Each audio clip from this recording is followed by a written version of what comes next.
यानंतर मंचावरील माननीय श्री संजयजी अग्रवाल यांना मी विनंती करतो की त्यांनी या प्रसंगी आपलं मनोगत व्यक्त करावं. श्री संजयजी अग्रवाल.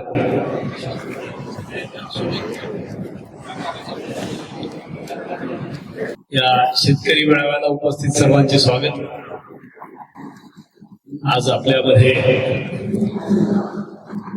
भारत सरकारने ज्यांना पद्मश्री पुरस्कार मी सन्मानित केले तसे दादा लाड, आपले सर्वांचे आदर्शवत असे अण्णा कराड, तेजस्वी कराड, श्यामाताई, तुकारामजी. जीवनामध्ये दोनच गोष्टी मला दरवेळेस जरा प्रश्नचिन्ह उभे करतात माझ्यासमोर, की निसर्गाने ज्या व्यवस्था केल्या आहेत ना, एक तर मनुष्य रचना आणि एक शेती. सगळ्यात जास्त कॉम्प्लिकेटेड विषय. माणसाच्या रचनेसंबंधी अनेक संशोधन जगामध्ये होतात. त्याचा कंटिन्युअस एकच संशोधन झालं की त्याचा सातत्याने वापर होत झाल्यामुळे आपण आज या परिस्थितीमध्ये आहोत. प्रत्येक कुठेची काही जरी चूक झाली तर त्याच्यावरती संशोधन झाल्यामुळे त्याच्यावर उपाय आहे. शेती अशीच थोडीशी, जेव्हा आपण पाहतो की शेती ही सगळ्यात जास्त कॉम्प्लिकेटेड विषय. शेतीला उद्योगाचा दर्जा दिला सरकारने, परंतु उद्योगासारखं शेतीचं काम नाही.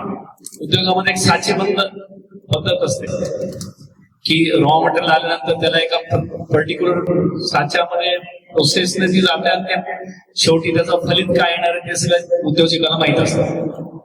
शेतीमध्ये असं काही नसतं. अशी शेतीमध्ये अनेक प्रयोग करतात. मी माझ्या कित्येक मित्रांना पाहिलं की प्रगतीशील शेतकरी होऊन त्यांनी अनेक प्रयोग केले. प्रयोग फेल झाल्यानंतर शेवटी काय म्हणले, नाही अनेक प्रयोग केले, आता काही प्रयोग सक्सेसफुल होत नसल्यामुळे मी आता या वर्षापासून आम्ही उसावर चालू आहे ते सगळं सोबत काम.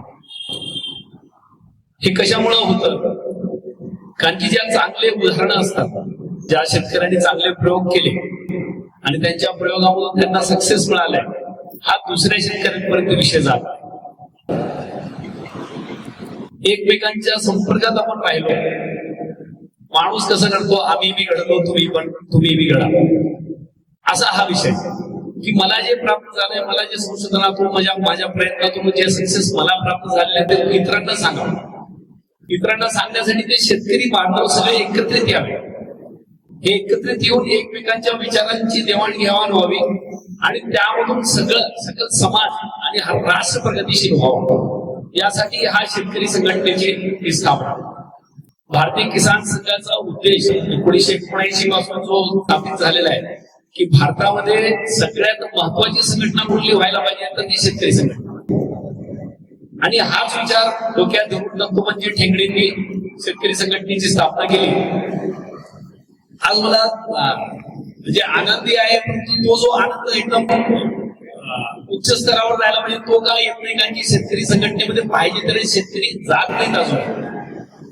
ह्या अशा ज्या किसान संघ वगैरेच्या ज्या संघटना आहेत यामध्ये एकमेकांशी भेटत राहावं, एकमेकांशी बोलावं.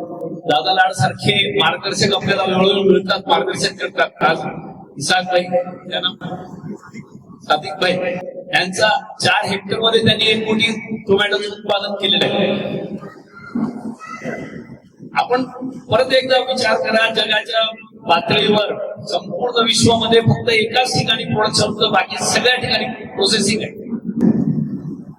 एका बियाचे 1000 बी होण्याची प्रोडक्शन कॅपॅसिटी फक्त शेतीमध्ये, बाकी सगळीकडे प्रोसेसिंग होत आहे. एक प्रोडक्ट तुम्ही टाकता त्याचं स्वरूप बदलून दुसरं प्रोडक्ट बाहेर निघतो, त्याला प्रोडक्शन करत नाही. तर उत्पादन फक्त शेतीमध्ये आहे. आणि तुम्ही इतके महत्वाचे आहेत, तुमचा आमचा रोल इतका महत्वाचा आहे की जय जवान आणि जय किसान हा नारा लाल बहादूर शास्त्रीने 1965 त्या पिरियड मध्ये दिला. आणि का दिला असेल तर ते 2 व्यक्ती, एक तर जवान आणि किसान, भारतामध्ये सर्वात महत्वाची व्यक्ती आहे. भारताचं 75% पॉप्युलेशन ही शेतीवर अवलंबून असो, प्रत्यक्ष आणि अप्रत्यक्षरित्या. जोपर्यंत शेतीचा विकास आणि प्रगती होत नाही तोपर्यंत राष्ट्राची प्रगती होत नाही.